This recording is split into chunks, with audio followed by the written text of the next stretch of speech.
Hey, hello, leaders. Hey, this is Paul Grau, and welcome back to Run to Your Leadership Challenges. So, today I want to talk about job satisfaction. And more specifically, I want to talk about some things that contribute to job satisfaction and whether or not you're doing it. And maybe you can get something out of this to improve some of these things that can improve job satisfaction within your team. So I'm teaching this new class. Well, actually, I'm teaching a class that I've been teaching for about 12 years, but they changed the book on me. And the book it's called Org G and it's Org B, and it's the sixth edition. So organizational behavior, and it's from Cengage. And it's the interesting thing is when it talked about job satisfaction, it talks about how things that contribute to job satisfaction. And it talked about giving your people challenging work. They need to value the rewards that you're giving them, opportunities for advancement, competent supervisors, and supportive coworkers. Now, did you notice one of the things that I did not mention was pay? Because the book says that pay is only marginally related to job satisfaction. Pretty interesting.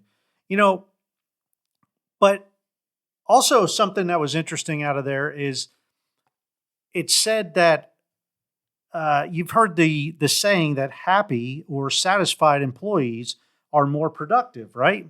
I mean, we've probably all heard that. Well, the book said there's no real proof behind that. There's no real proof that happy and you know uh, employees are more productive. But I think it helps. I definitely think it helps. But back to these contributors to job satisfaction, one of the things that I love here is the challenging work. Because a lot of times, if our people are less motivated than we want them to be, a lot of times we'll slack off a little bit and we'll try to pull some things off their plate so they're not doing as much. Because all too often we may think that, oh, they think they're overworked. But the truth is, challenging work. Now, I'm not talking about a ton of work. I'm not talking about being overworked, but just challenging work. I mean, people want to think, people want to be pushed because when we're being pushed and we're being challenged to think about what we're doing every day, it just adds something to it. And it makes us feel more worthy because it makes us realize that we are actually important and we're using our brains for something. You know,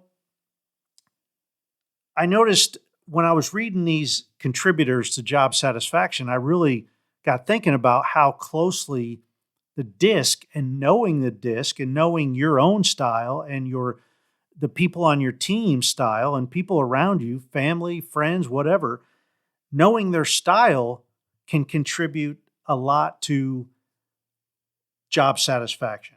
Because if we know them and know what style they are, we know that challenging work comes in different ways to different people.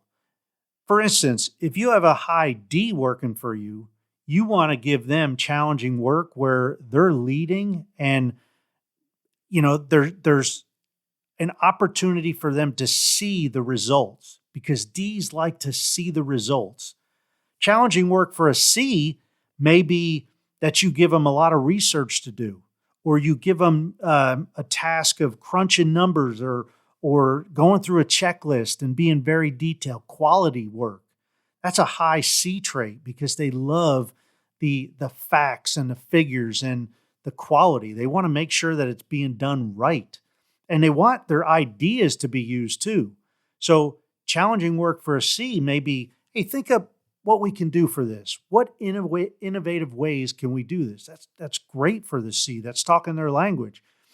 Now for an I, challenging work for them may be, you know, um, customer service or relationships with other companies or other clients or out sales work type thing where they're building relationships, and maybe give them some challenging people that other people have maybe struggled with and say, hey, I know that you can work your magic because eyes are the very influencers, very high influencers, and they love being around people.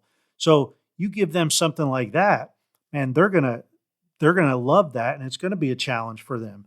And on if you're dealing with a lot of S's, which almost 70% of the workforce has some S behavioral style in them. The S's, they like that stable, steady, no rocking the boat and whatnot. So you might want to give them some kind of challenging work that keeps that even keel, that comforting thing. Allow them to see a situation that may be heading towards a little bit of a confliction, and man, let them do their work because S's are great at keeping things from not getting too conflicted. They're great at harmonizing. They're great at making peace with everybody and keeping everybody happy. So give them challenging work that's going to do that and going to fulfill that need and that behavioral style in them. So hey, that's it for today. Just wanted to kind of throw that out there and let you know about job satisfactions and some things that are contributing to that and how you can use the DISC to really identify that. But I just want to remind you, or I just want to reread these traits that contribute to job satisfaction. And it's challenging work, valued rewards. Now that's a big one that we can talk about maybe tomorrow. Opportunities for advancement, competent supervisors, and that's you. Are you doing what you need to do to make sure you're competent? And supportive coworkers. We all love that. So that's things that highly contribute to job satisfaction. And the more satisfied your team members are, the more productive that they're going to be. Hey, that's it for today. Hope you enjoyed this show. If you did, please share it with somebody else. And I'd love to invite you to subscribe as always.